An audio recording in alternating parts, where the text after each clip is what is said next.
Good afternoon, everybody. My name is Paul Green. I am an educator in sunny Southern California. Go Apaches. And I am here today to talk about something that is monumentally important, not just to us as educators, but to really the entire world, and that is digital citizenship. Obviously, I'll be coming at it from a teacher's perspective because that is what I am. So, being a good digital citizen, that's what we're going to call this little presentation. So, you might be asking yourself, Mr. Green, what the heck exactly is digital citizenship? Well, teachthought.com defines digital citizenship as the quality of habits, actions, and consumption patterns that impact the ecology of digital content and communities. So we have a lot of big words there, and if you have little students or younger students, I have high school students, they might get all these words, but some of your students might be wondering, okay, well, what is ecology? Well, ecology really is the study of relationships. So it's the quality of habits, actions, and consumption patterns that impact relationships in the digital world and in the real world, in our classroom, in our schools, in our communities. So there's really two big questions that we're going to address in this presentation. The first of which is, what does it mean to be a good digital citizen today? And I think today is the operative word because truthfully, technology, as we all know, is expanding rapidly. You go to Best Buy and buy a computer, and by the time you put it in the car and get it home, it's practically obsolete. Our students are coming to class every day with new devices on their wrist, devices in their pockets, devices in their bags, of course. The average home has something like 6 different devices nowadays in the United States that connect to the internet. That's the average home. So technology is expanding very, very rapidly. We need to be cognizant of our digital citizenship in this day and age when we're living in the age of cyberbullying, cyber harassment. We're living in the day and age of identity theft via the internet. So digitalcitizenship.net says that there are really 9 elements or 9 themes to good digital citizenship. The first is digital access. That refers to electronic participation in our society today.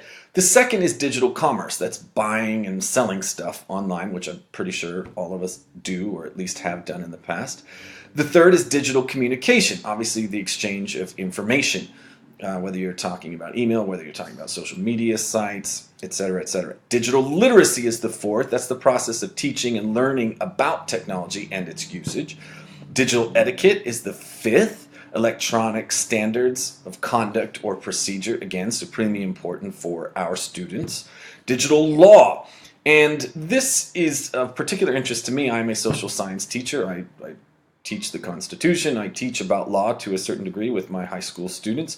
And it's actually really unfortunate and it's disconcerting to me just how unaware of basic laws and technology laws and digital laws my students are in this day and age. But digital law refers to electronic responsibility for actions and deeds.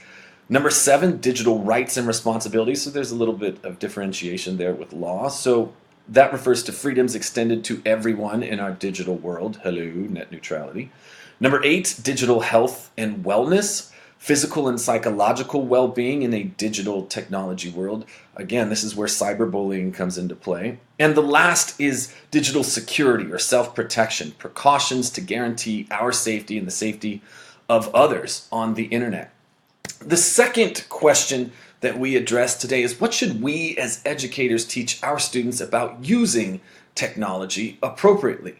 Well, truthfully, what we need to teach our student is right there in the middle of the slide. The REPs: respect, educate, and protect. We need to respect ourselves and others. We need to educate ourselves and others. We need to protect ourselves and others at all times, the REPs.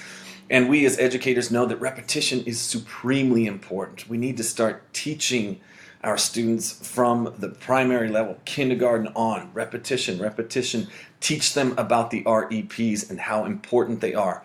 We need to monitor our students in the classrooms as much as possible. And I know it's difficult. We can't be over 35 shoulders at one time. We need to be aware of the sites our students are utilizing for work. We need to be aware of the sites and their internet usage in the classroom as much as possible. And lastly, we need to know our protocol on our different school sites. We need to know who to report to if indeed we see cyberbullying, we see cyber harassment. We need to know how to handle these various different situations.